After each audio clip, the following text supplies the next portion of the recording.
now I'm only 26 years old. Yeah. I have zero experience in cleaning, given that it's only 2 years since the inception of the business, where we are currently at seven figures revenue. Our Google Ads actually eating up 90% impression share in Singapore. If you speak to enough people, start to understand how these people actually do it, it's really not rocket science. I think at the end Yeah. of the day, the simple human communication.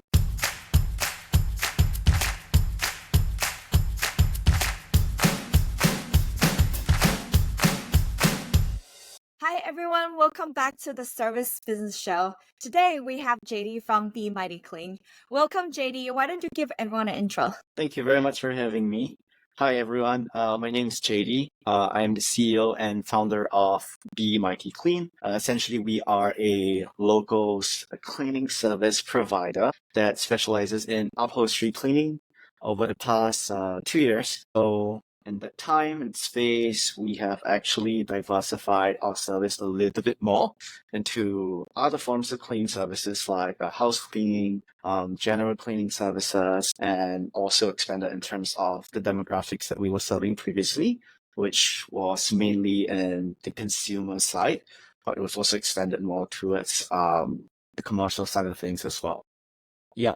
Seems like since in 2 years, your business has grown quite a bit, huh? I would honestly say we have been very lucky in this past 2 years. I think in comparison to a lot of the other cleaning companies out there, we're still pretty small in terms of our scale and our size. I would say mainly because of some of the experiences that we're limited to, and also some of the resources that we're limited to in comparison to the bigger companies out there.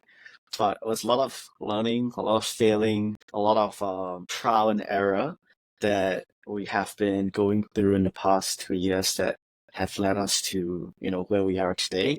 But honestly, it's a rough journey, given that I myself don't really have too much experience in terms of running a service business like what we have right now, which is why I would say I base like 80% of what I've been doing so far on luck. Now I'm only 26 years old.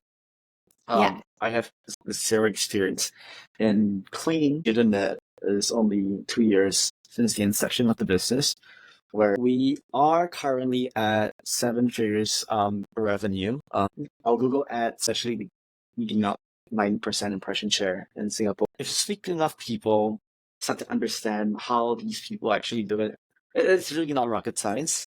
I think at the end Yeah. of the day, the simple human communication. So you mentioned a lot of challenges in the last 2 years, and then you put that under, say that it's partially a lot of luck.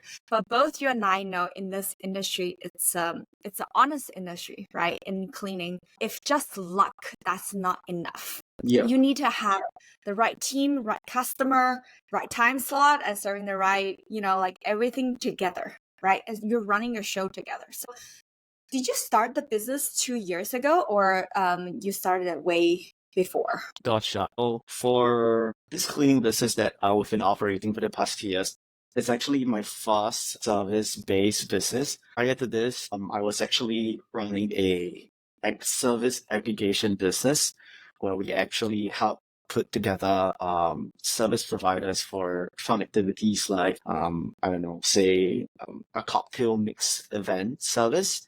And for someone who's looking for one, yeah, it's essentially a more niche Klook. I don't know if you know Klook. Oh, yes, That's yes, yes. operating. Yeah. Create experience for groups, right? To Yes. go together. Yes, that's correct. So Go. partially, I don't really have the knowledge and of course the experience in running a business like that because it's very, very new to me. It was just a idea that came about and like, hey, this feels like a problem that I actually have at the current moment and want to find a solution to it. So essentially for the past 2, 3 years, it's always been like that for me in terms of finding businesses to start. Thank God, I managed to find the correct one, which is for this cleaning business that I currently have right now. So I would say the main difference between some of the past failures that I have compared to the cleaning business that we have right now is that the playbook is already out there. So I think in terms of how one can successfully run a cleaning business, um, it's really all out there. Like when I say all out there, it's literally like on YouTube, it's on like Google, it's on like TikTok, it's everywhere. So essentially, there's no new path that we're actually taking. We're Yeah. essentially just replicating and ripping off successful companies out there like Helpling that has already done it. But I would say it's just mainly following what is already out there in the market and then just Yeah. trying to improve upon what are some of the issues that the current companies have, and essentially that's going to be like our USP. Yeah. Exactly. Is it right to say that starting a cleaning company or let's say a home service company from scratch is not a rocket science? Yeah, for sure. I mean, take it from me, for example. Right now, I'm only 26 years old. Yeah. I have zero experience in cleaning. I have zero experience in terms of managing people of what say 20, 30 so number of people. Zero experience in terms of communication backgrounds. Most of our workers are foreigners. So I would say at the Yeah. end of the day, a lot of it comes down to, I would say, simple human communication. It may sound like ridiculous, right? But essentially, like having compassion and listening to people is essentially like the biggest like skill set one needs to Yes. have to run like a service-based industry, because a lot of our work essentially it's very it's very dependent on people, right? Mhm. So we have no tech, we have no machines, we have no softwares that is driving and running the business. Of course, there are bits and pieces of these to help streamline the model of the business and make it smoother and easier. But at the end of the day, the dependency is on people. And if you can't get your people to listen to you, to understand you, you have nothing going on for you. Even if it's like, small issues to you, right? It may mean the world to them if you're able to Yeah. just sit down, listen to them, and give them a solution. And then they'll feel like they're heard. They won't feel so distant from you.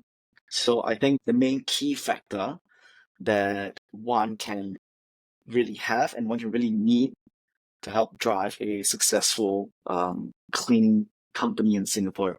Because we are very, very extremely limited by manpower, right?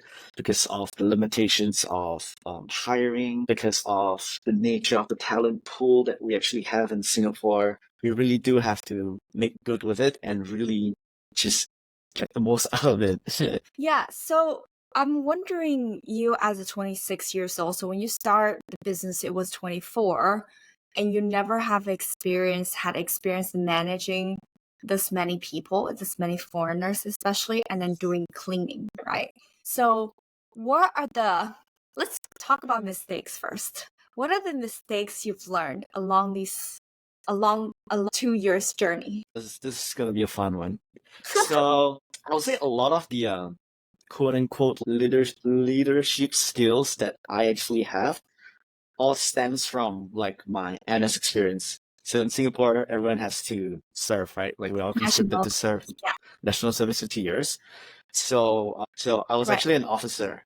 So I do have a little bit of People management people experience management there. skills, yeah. But I don't know like what has happened to me to think that the leadership kind of style would work the same inside and outside over here. So it's very like regimental, right? Like in army, the national service, everything just overpowering, right? Because rank in terms of hierarchy. So people have to Yeah. listen to you because of it is the law. But essentially Right. that won't work in the outside world because people have a choice. People have the freedom, the choice to choose to stay and choose to leave depending on how you treat them. So because of this mistake, we did have a lot of very turnaround in terms of the people that we Oh, hired.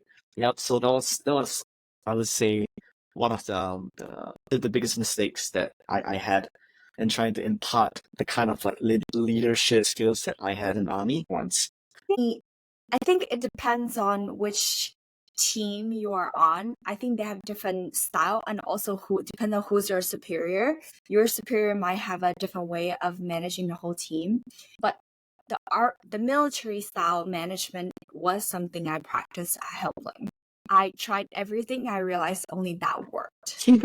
But different than how you describe it. It's not. It's you know how people say authority is something you earn, you build instead of you force down the throat, right? So, when you first go to army, they will haze you for like a week. They make you wake up at 5 a.m., make it run like carrying like very heavy bags, right? Run for so long. And then from second, third week onward, okay, life's getting better. They slowly release the leash, and then you suddenly friends with like lieutenant, sergeants. You feel like, oh, actually they're not that strict. They're not big bully. I can still be friends with them. And over time, because you start out the relationship in such a strict order, when they tell you to wake up at 4 a.m., you will, right? But then later you also realize the human side of things. So the moment they give you a little bit of treat, you're like, actually, this is not that bad. I can trust this person. And then you guys go through difficulties together, like go through those training modules. So eventually you establish this trust amongst each other, right? So that's kind of the thing we practice at Helping as well, because there were so many people back then.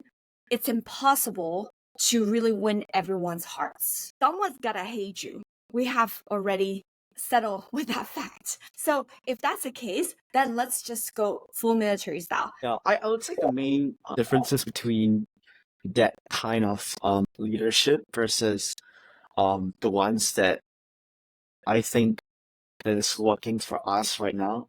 It's very different in terms of the demographics that we're working with. So when you talk about like locals, right? That style will 100% not work because they have the Yes, choice. that's good. They have the choice. So that's the main difference.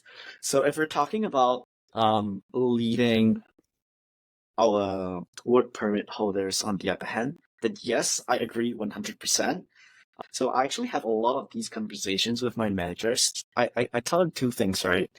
Number one is you can lead them in fear, or you can lead them with respect. So people listen to you either ways, right? They can listen to you because they're afraid of you, or they can listen to you because they respect you and they look up to you.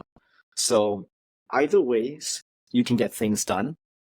But when you talk about building a fun and of course sustainable working environment, the authoritarian like leadership style will not work for the long run. You will have more issues down the road because they're just listening to you out of fear, right? It's not because they Yes, respect you and they know 100%. that you're really good at what you're doing. So I think that's the key difference between like the two kinds of people that we're essentially working with. Unfortunately, a big bulk of the business that we are operating right now is in upholstery. So the dependency on locals is still very, very strong because there are a lot of criteria that we need to be checked off for us to have the business run like smoothly, in which number one is, having a driving license and of course being able to operate a vehicle, and some of the service that we're providing in terms of upholstery is a little bit more I would say like more demanding. I think in terms of the work, in which it might not be the most suitable and of course the most sustainable for our HSS workers, right? Which we're only, limited to hiring females. Yeah, yeah. So what's your thought on the Singapore overall blue collar market? Well, unfortunately, the Singaporean around our friends and family, they would rather work a 9 to 5 and draw a 2.5K salary, sitting in a nice, cushy office aircon space than to get paid like 5 grand to do a blue collar work, right?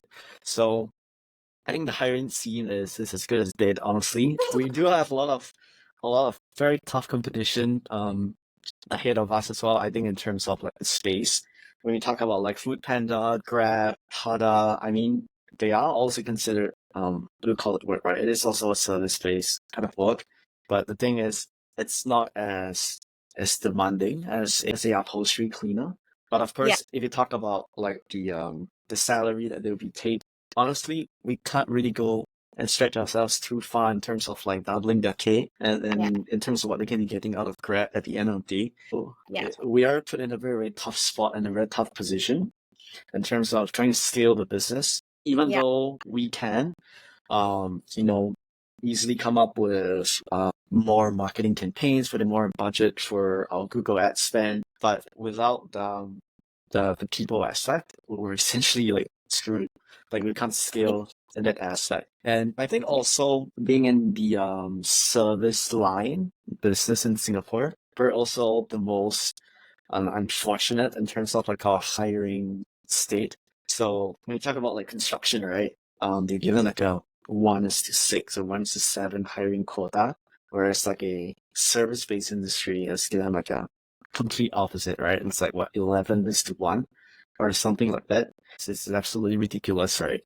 Like yeah, think about it, like how many people can you get at the top of your head that would actually agree to take up a cleaning job between the ages of like 20 to like 40, right? And like I can safely say zero. Like I would say zero.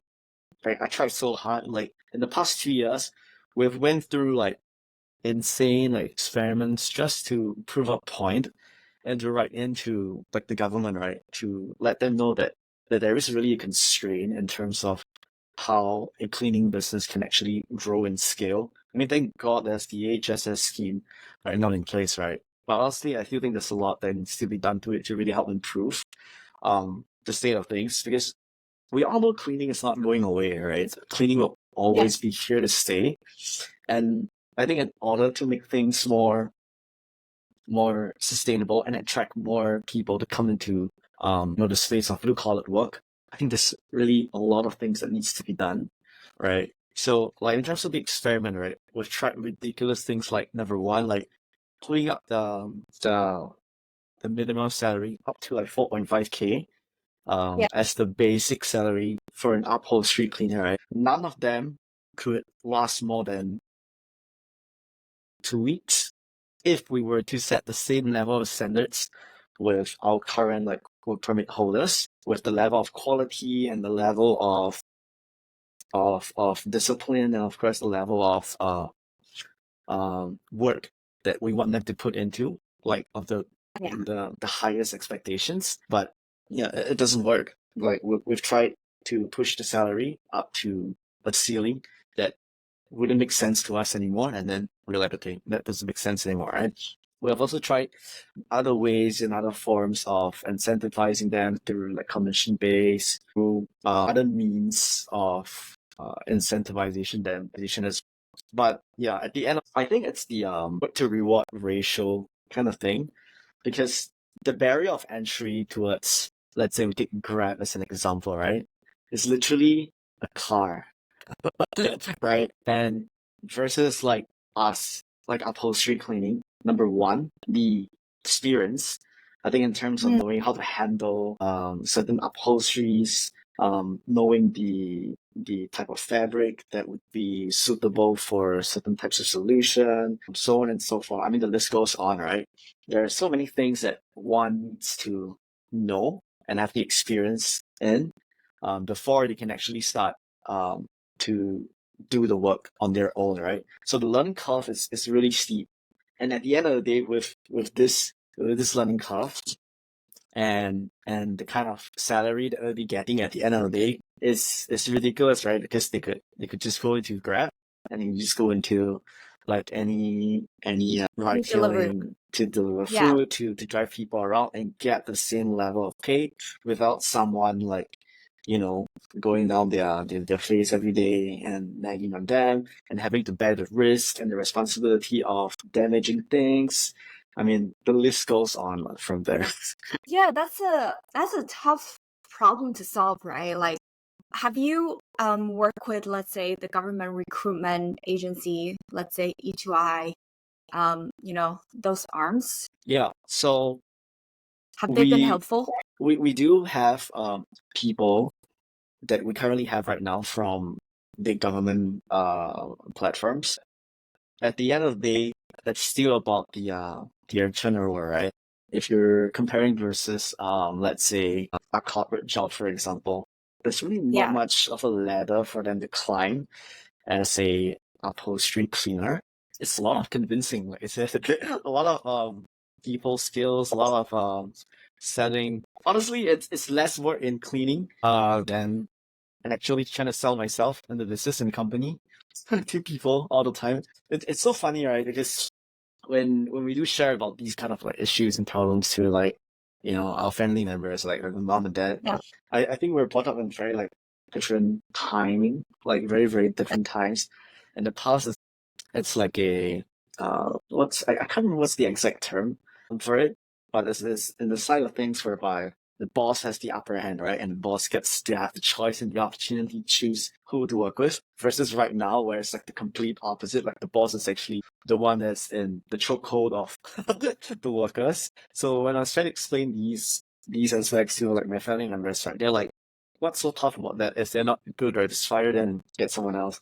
Like it's as easy as that, right? Like it's easy to say, but we're actually in the scene and you actually understand like what's going on. Like so, yeah, it's a lot of compromises, a lot of negotiating, a lot of selling. Hey, So I like what I told my even at previously at Help Playing, right? I was trying to write down what kind of how do I know which company can grow? You look at the company owner, how's this person? Can this person be a people's manager? That you understand how to negotiate, how to sell the company, how to come up to the middle ground with the worker. Like you need to make sure worker feel like they're doing this with you, not you're pushing down a solution to them. That's the one most important factor for a service company to be successful.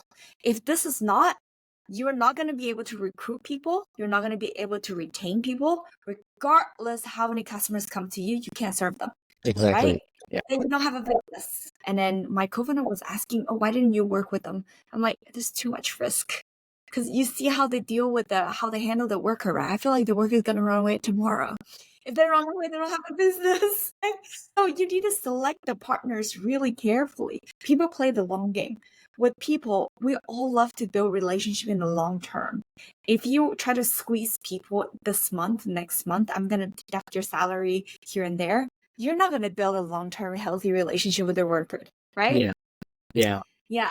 So I'm also very curious, right? Why did you start with upholstery? Because there's obviously if you look at the market size, right? Upholstery is not one of the biggest. But you seem to have built a very strong brand around that. Yeah.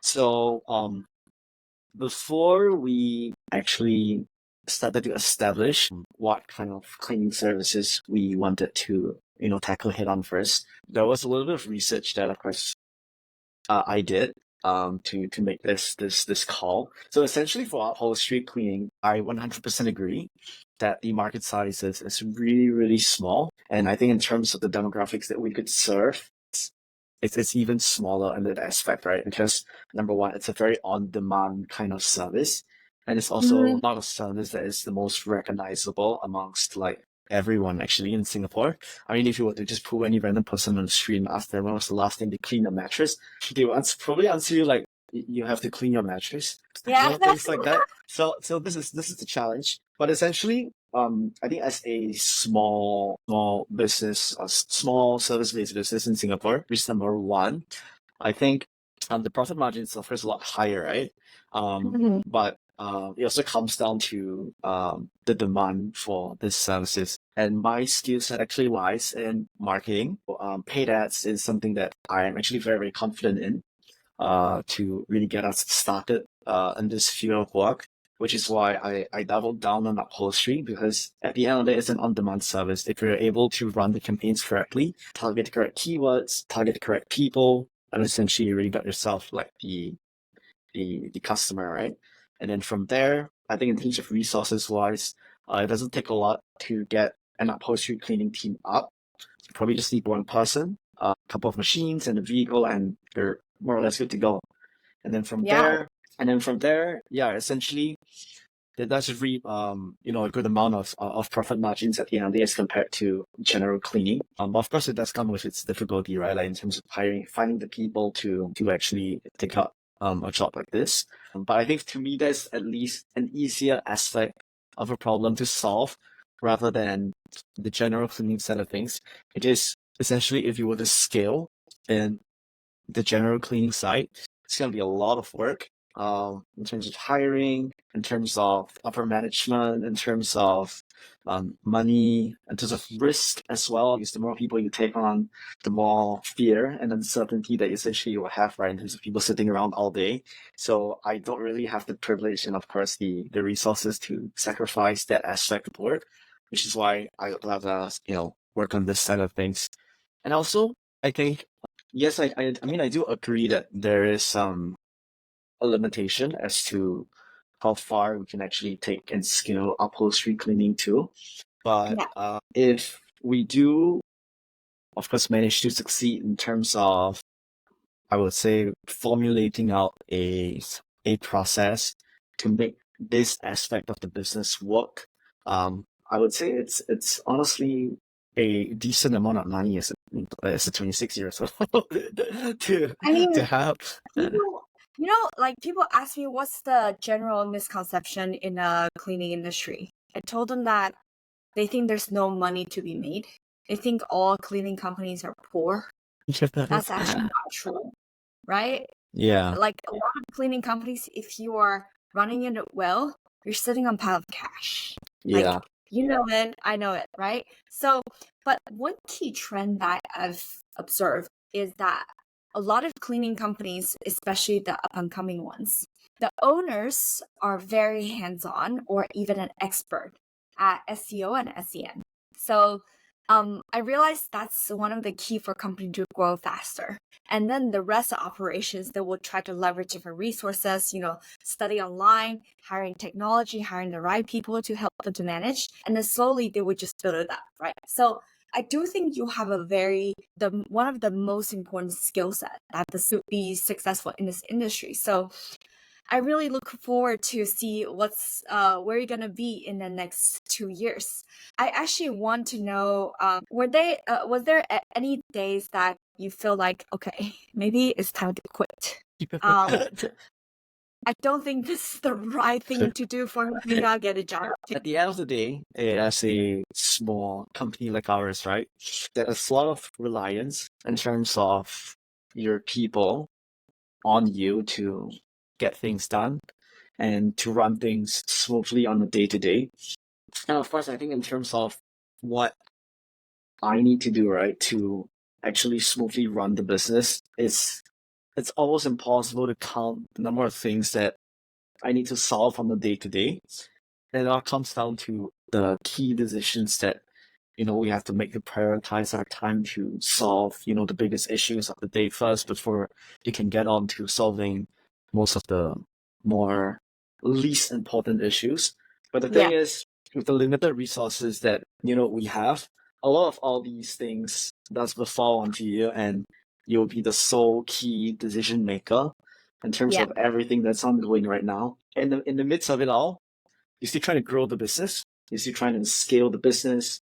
And it does take a toll on you, honestly. And it can be very, very mentally draining without, finding some time and space to really sit down and to really think about what is important and what needs to be done. As the founder of the business, only comes in at like 3 a.m. or 4 a.m. And it's where you actually have your quiet time, right? Where nothing is actually really going on. Everyone's asleep, no one's bothering you or texting you and asking you like, oh, what time is my appointment? Or like, where's the client? Things like yeah, that. And then when you have like time alone like that, you really start to, think about all the things that you could have done if you went in this line of work. And then lo and behold, when you look at the time, it's like 7 a.m. already. And then oh my work goodness. begins all over again. Yeah. So Yeah, it is, I'm not complaining. I think for the work that I'm doing, I mean, ultimately it is a choice that I made, right? So I do have to kind of, take it all in. But it does tend to become like a like a daily norm already. That problem just comes and goes. Yeah. Yeah. So how do you keep your motivational level high on most days like this? So it's quite simple actually. I just go inside the DBS IVO app and click on the available balance. You see the money in the bank. That keeps you going. No, I mean, jokes It's aside. that profitable, huh? I mean, jokes aside.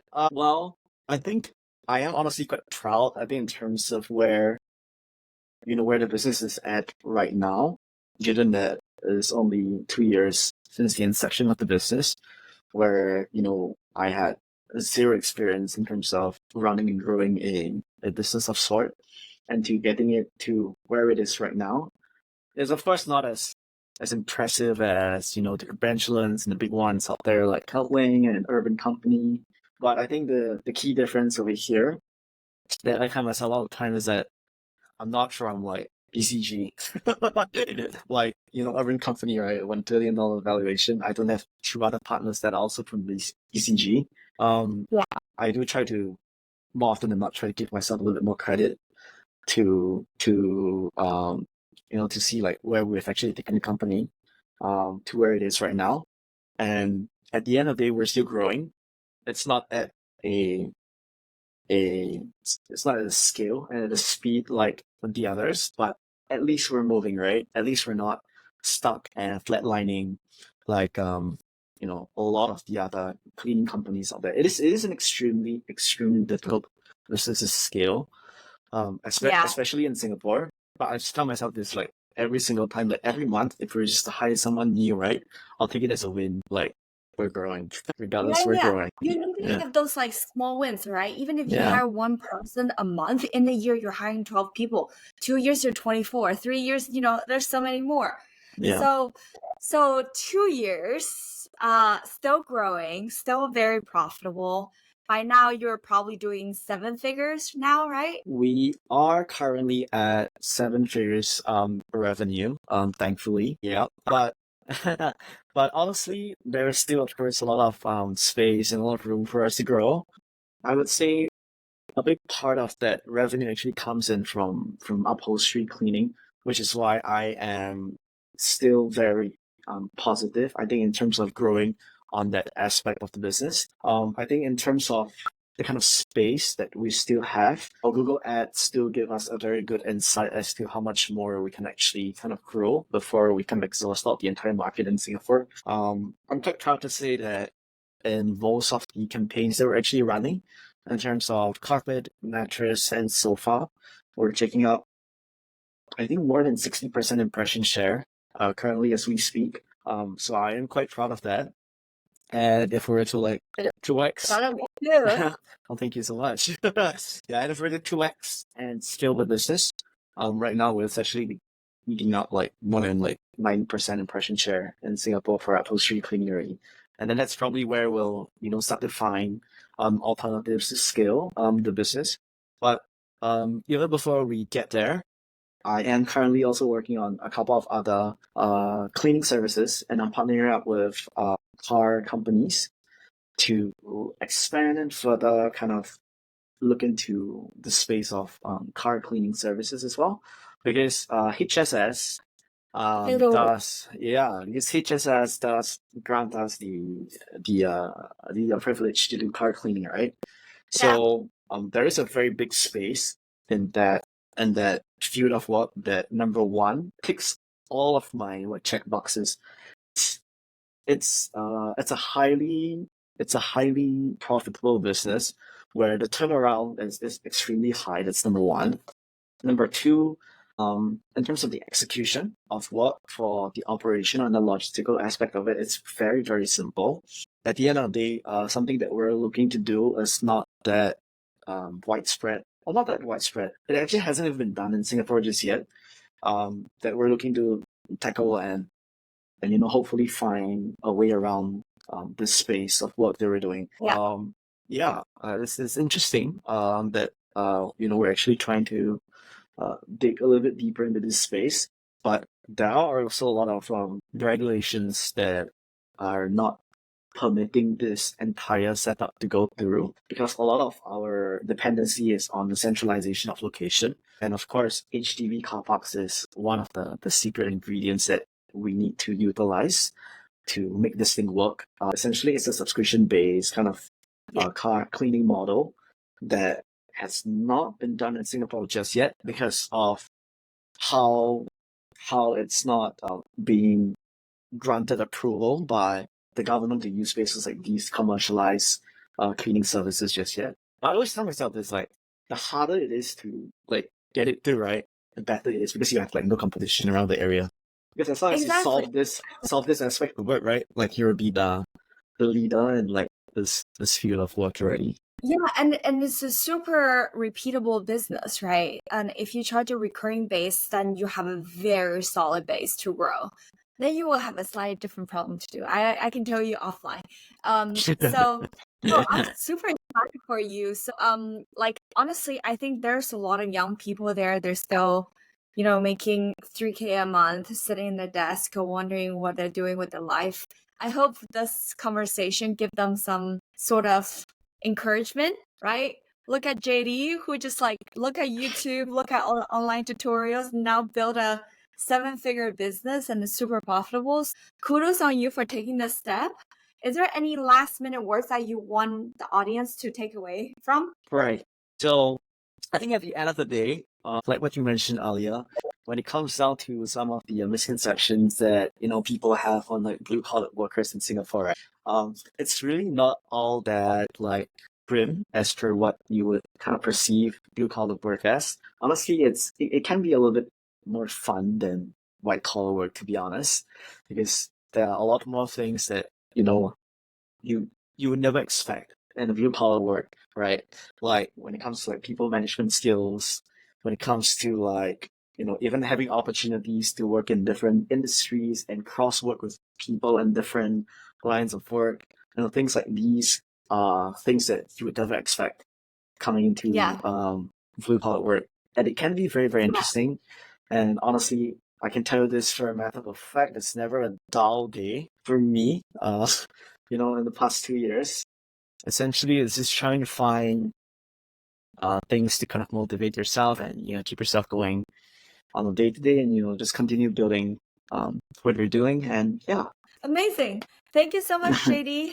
Thank you. For this episode. Thank you so much to come up to the show. Thank you so much for your time to talk to me about your experience, and I will see you soon around Singapore. Perfect. Thank you so much for having me. Thank you. Now I'm only 26 years old.